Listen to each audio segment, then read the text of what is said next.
Hello students, शिक्षा coaching classes के YouTube channel में मैं आपका स्वागत करती हूँ।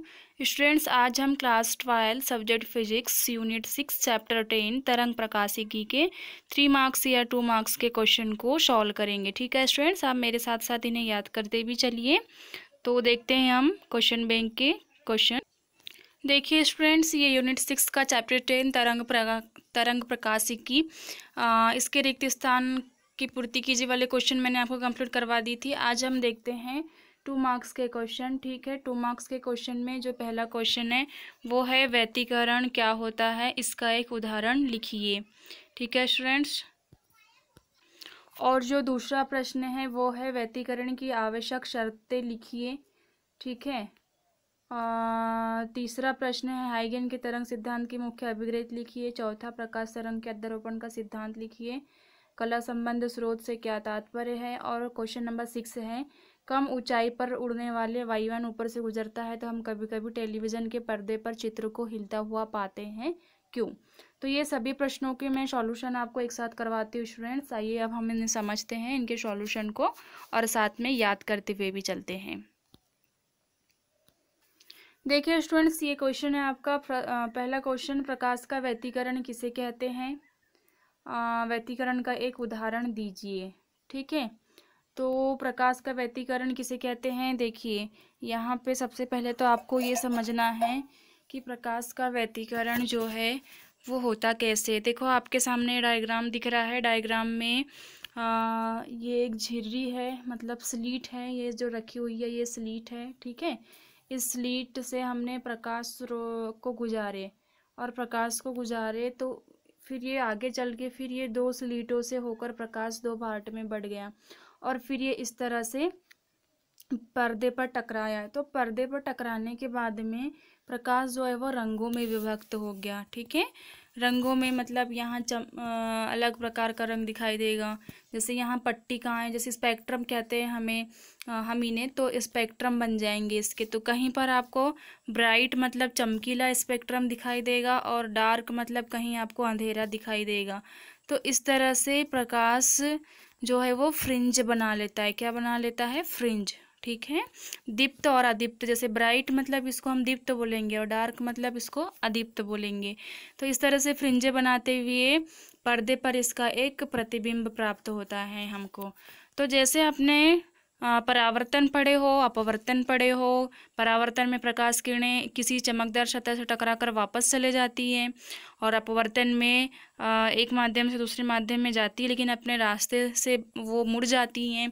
तो इसी तरह से व्यतिकरण भी एक प्रकाशिक घटनाएं हैं। ठीक है, घटना है, और इस घटना में प्रकाश जो है जब एक ही दिशा में चलती है तो उसकी तीव्रता जो है वो बदल जाती है। ठीक है, तो इसकी परिभाषा को हम कैसे याद करेंगे स्टूडेंट्स। ठीक है, तो इसकी परिभाषा कुछ इस तरह से याद करेंगे हम। जब समान आवृत्ति की 2 प्रकाश तरंगे किसी माध्यम में एक दिशा में गमन करती हैं तो उनके अध्यारोपण के फलस्वरूप प्रकाश की तीव्रता में परिवर्तन हो जाता है। इस घटना को प्रकाश का व्यतिकरण कहते हैं। ठीक है, कितना सरल है। देखो, जब समान आवृत्ति की 2 प्रकाश तरंगे किसी माध्यम में एक ही दिशा में गमन करते हैं तो उनके अध्यारोपण मतलब टकराना के फलस्वरूप प्रकाश की तीव्रता में परिवर्तन हो जाता है। इस घटना को प्रकाश का व्यतिकरण कहते हैं। उदाहरण के लिए साबुन के बुलबुलों का रंगीन दिखाई देना और पतली फिल्म का रंगीन दिखाई देना। ठीक है, क्या होता है, आपने अक्सर देखा होगा बचपन में साबुन के बुलबुले बनाते थे हम, और वो रंगीन दिखाई देता था अंदर से। सामान्य जल का बुलबुला रंगीन नहीं दिखाई देता, लेकिन साबुन का बुलबुला कैसा दिखाई देता है? रंगीन। तो कारण क्या होता है स्टूडेंट्स? उसका कारण है व्यतिकरण की घटना। ठीक है, तो इस तरह से आप व्यतिकरण की परिभाषा याद कर सकते हो। चित्र के माध्यम से आप अपने दिमाग में रखिए किस तरह से प्रकाश किरण अध्यारोपित होती है और अलग अलग कलर में बढ़ जाती है। अब आपका जो दूसरा प्रश्न था क्वेश्चन बैंक का, वो था व्यतिकरण की शर्तें लिखिए। देखो, व्यतिकरण की जो शर्तें हैं, कुछ शर्त भी होना चाहिए व्यतिकरण की घटना के लिए, है ना। कुछ अनुकूल कंडीशन भी रहना चाहिए। तो पहला क्या होता है? तो पहला शर्त है दोनों तरंग स्रोत कला संबद्ध होना चाहिए, जिससे कि किसी बिंदु पर मिलने वाले दोनों तरंगों के बीच कलांतर समय के साथ स्थिर रहे। अब ये कला संबंध स्रोत क्या होता है, अभी आगे मैं क्वेश्चन में आपको बताऊंगी। ठीक है। नेक्स्ट पॉइंट है, दोनों तरंगों की आवृत्ति समान होनी चाहिए तथा आयाम भी लगभग बराबर होने चाहिए। भाई स्पष्ट बात है, दो तरंगे चल रही है तो आवृत्तियाँ समान होना बहुत जरूरी है। नेक्स्ट पॉइंट है, दोनों स्रोतों से प्राप्त तरंगों के बीच कलांतर समय के साथ स्थिर रहना चाहिए। दोनों तरंगों द्वारा उत्पन्न विस्थापन एक ही सरल रेखा में होनी चाहिए। ठीक है। तो ये व्यतिकरण की कुछ शर्तें हैं। ये जो दो तरंगे चल रही हैं, मान लेते हैं जो भी दो या दो से अधिक भी हो सकती हैं, तो इस तरह से ये आपको शर्तें याद रखना है। ठीक है। नेक्स्ट पॉइंट, नेक्स्ट क्वेश्चन क्या था आपका, हाइगन के तरंग सिद्धांत को समझाइए। देखो सबसे पहले तो हाइगन के तरंग सिद्धांत को समझने से पहले आपको एक चीज़ याद रखना है कि हाइगन ने ये कहा था कि प्रकाश किस रूप में चलता है, तरंगों के रूप में चलता है। कैसे चलता है प्रकाश, तरंगों के रूप में चलता है। ठीक है। और न्यूटन ने बोला था कि प्रकाश कणिकाओं के रूप में चलता है, मतलब ऐसे छोटे छोटे कण मिलकर एक बंडल का निर्माण करते हैं, जिसको फोटॉन कहा गया था। तो हाइगन का तरंग सिद्धांत, वैसे दोनों सिद्धांत सही है, प्रकाश जो है वो तरंग के रूप में भी चलता है और कणों के रूप में भी चलता है। तो भाई हाइगन के तरंग सिद्धांत का एक ही मुख्य बिंदु है कि प्रकाश जो है तरंगों के रूप में चलता है। अब इसको हम डिटेल में कैसे लिखेंगे, तो देखो इस सिद्धांत के अनुसार प्रकाश तरंगों के रूप में चलता है।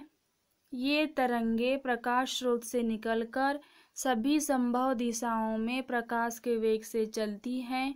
हाइगन के समय तक वैज्ञानिकों की धारणा थी कि संचरण के लिए माध्यम आवश्यक है, अतः हाइगन ने एक सर्वव्यापी माध्यम ईथर की कल्पना की और यह माना कि ईथर लगभग भारहीन है, अतः यह प्रत्येक पदार्थ में प्रवेश कर सकता है। इसका घनत्व बहुत ही कम तथा इसकी प्रत्यास्थता बहुत अधिक होती है। इसी कारण प्रकाश तरंगे ईथर में बहुत अधिक वेग, ये वेग का फॉर्मूला है, से चलती है।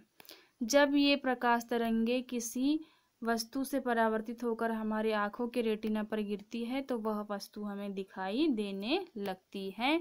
इस सिद्धांत के अनुसार अलग अलग रंगों की प्रकाश तरंगों की लंबाइयाँ अलग अलग होती है। ठीक है। आपको पता है सूर्य से प्रकाश बहुत काफ़ी लंबी दूरी से हमारे पृथ्वी तक और अन्य ग्रहों तक पहुंचती है। तो भाई वहाँ हवा है क्या, नहीं, निर्वात से भी होकर आती है, और वो तो हमारी पृथ्वी के वायुमंडल में जब इंटर करती तब वो माध्यम में आती है।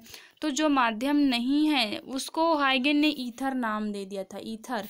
ठीक है। किसकी कल्पना किया था उसने, ईथर, और माना था कि ईथर कैसा होता है, लगभग भारहीन, मतलब उसका कोई भार ही नहीं होता और वो प्रत्येक पदार्थ में प्रवेश कर सकता है।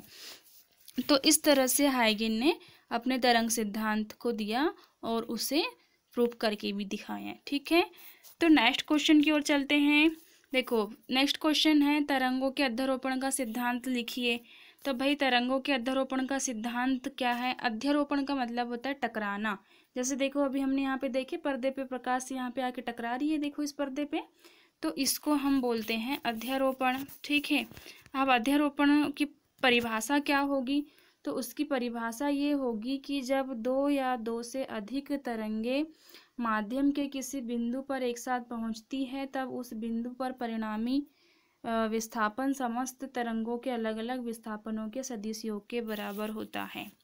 ठीक है। मतलब ये है कि बहुत सारी तरंगे मिलके ऐसे जाएगी और एक जगह क्या होगी, अध्यारोपित, मतलब टकराएगी। तो मान लेते हैं ये y1 है, ये y2 है, ये y3, y4, y5, y6, ऐसे बहुत सारे हो सकते हैं। तो इनको जोड़ेंगे तो यहाँ पर टकराने के बाद में जो विस्थापन का मान आएगा, ठीक है, मान लेते हैं कि ये टोटल y है। तो इस तरह से अगर इसको लिखना है तो कैसे लिखेंगे हम, y बराबर y1 plus y2 plus y3 dash dash dash yn। ठीक है। तो देखो इसको थ्योरी में बोल के कैसे लिखेंगे, माना माध्यम के किसी बिंदु पर n तरंगे, n मतलब संख्या नहीं पता, एक साथ पहुंचती है तथा इन तरंगों की विस्थापन क्रमशः y1, y2, dash dash dash yn हो तो परिणामी विस्थापन वेक्टर y इक्वल क्या हो जाएगा, vector y1 plus vector y2 plus dash dash dash vector yn। यहाँ पे n है, छपा नहीं है, आप समझने की कोशिश करिए, n है। ठीक है, तो तरंगों के अध्यारोपण का सिद्धांत क्या है स्टूडेंट्स, जब दो या दो से अधिक तरंगे माध्यम के किसी बिंदु पर एक साथ पहुंचती हैं तब उस बिंदु पर उनका परिणामी विस्थापन समस्त तरंगों के अलग अलग विस्थापनों के सदिश योग के बराबर होता है, अर्थात ये। नेक्स्ट प्रश्न क्या है, तो नेक्स्ट प्रश्न है कला संबंध स्रोत को परिभाषित कीजिए। कला संबंध स्रोत, अभी मैंने कुछ देर पहले आपको बोली थी कि नेक्स्ट क्वेश्चन के आंसर में मिलेगा इसकी परिभाषा। कला संबंध स्रोत मतलब कि उन स्रोतों को कला संबंध स्रोत कहते हैं जिनसे उत्पन्न तरंगों की आवृत्तियां समान होती है तथा जिनके बीच कलांतर समय के सापेक्ष नियत बना रहता है। ठीक है, तो इन स्रोतों को हम क्या कहते हैं, कला संबंध स्रोत। जैसे कि हमारे पास में ये जो दो स्लीटें दिख रही है आपको, है ना, S1 और S2, यही जो है ये कला संबंध स्रोत के एग्जाम्पल में आएंगे, क्योंकि भाई व्यतिकरण की घटना तो कला संबंध स्रोत के लिए ही संभव है। तो फिर से परिभाषा को एक बार रिवाइज कर लेते हैं। उन स्रोतों को कला संबंध स्रोत कहते हैं जिनसे उत्पन्न तरंगों की आवृत्तियां समान होती हैं तथा जिनके बीच कलांतर मतलब कोण, बनने वाला कोण समय के सापेक्ष नियत रहता है, यानी कि बदलता नहीं है। नेक्स्ट क्वेश्चन की ओर चलते हैं स्टूडेंट्स। नेक्स्ट क्वेश्चन क्या है, जब कम ऊंचाई पर उड़ता हुआ वायुयान ऊपर से गुजरता है तब कभी कभी टीवी स्क्रीन पर चित्र कुछ हिलते हुए प्रतीत होते हैं। ठीक है, क्या होता है आपके घरों में अगर टीवी चालू है, आप टेलीविज़न देख रहे हो और उसी दौरान अगर ऊपर से वायुयान उड़ते जाए तो टीवी की स्क्रीन पर चित्र ऐसे आपको हिलते हुए नजर आएंगे, मूवमेंट करते हुए नजर आएंगे। तो उसका कारण क्या होता है, उसके पीछे भी साइंटिफिक रीजन छिपा हुआ है। ठीक है, इसका कारण ये है कि यहाँ पे जो है जब कम ऊंचाई पर उड़ता, मतलब ज़्यादा ऊपर ना हो, नीचे ही हो, तो टीवी सिग्नलों को परावर्तित कर देता है। जब स्टेशन से आने वाले सीधे सिग्नल और परावर्तित सिग्नल व्यतिकरण करते हैं तो टीवी स्क्रीन पर चित्र हिलने लगते हैं। देखो, ये भी व्यतिकरण की घटना है। ठीक है, क्या होता है, जो वायुयान है वो टीवी सिग्नल, जैसे कि ये टावर है मान लो, और इधर पे कहीं अगर वायुयान उड़ के जा रहा है, ठीक है, तो ये अगर मान लो यहाँ से टावर जाए तो ये वापस इसको इधर ही भेज देगा, परावर्तित कर देगा, मतलब ऊपर आयन मंडल में जाने नहीं देगा। ठीक है, तो इस वजह से सिग्नल परावर्तित होकर व्यतिकरण की घटना करने लगेगी और इसी कारण जो है व्यतिकरण की घटना में टीवी स्क्रीन पर चित्र हमको कैसे नजर आएंगे, हिलते हुए नजर आएंगे। क्यों? क्योंकि व्यतिकरण की घटना में कहीं पर प्रकाश की तीव्रता कम, कहीं ज़्यादा होती है, तो इसलिए हमको टीवी स्क्रीन पर चलने वाले जो चलचित्र हैं वो भी हमको हिलते हुए नजर आएंगे। ओके स्टूडेंट्स, तो ये स्टूडेंट्स आपके सभी क्वेश्चन के आंसर थे आज के। ठीक है स्टूडेंट्स, आशा करती हूँ कि ये सभी आंसर आपको समझ में आए होंगे। आप इनके स्क्रीनशॉट ले लीजिए और याद करते चलिए स्टूडेंट्स। लिखा तो सबके पास में है, लेकिन फाइनल एग्ज़ाम की तैयारी आप इस तरह से करिए कि ये आपके कॉपी में नहीं, आपके दिमाग में लिख जाए ये सभी। ठीक है, तो इमेज मैं इसलिए देती हूँ ताकि आप इमेज से इमेजिन करते हुए किसी भी प्रश्न को याद करो, आप रटो ना किसी भी प्रश्न को, तो आसानी से आप एग्ज़ाम में उन्हें लिख सकते हो, आप भूलोगे नहीं। ठीक है स्टूडेंट्स, तो अब मैं नेक्स्ट यूनिट आपके नेक्स्ट वीडियो में सॉल्व करवाती हूँ। तब तक के लिए बाय बाय।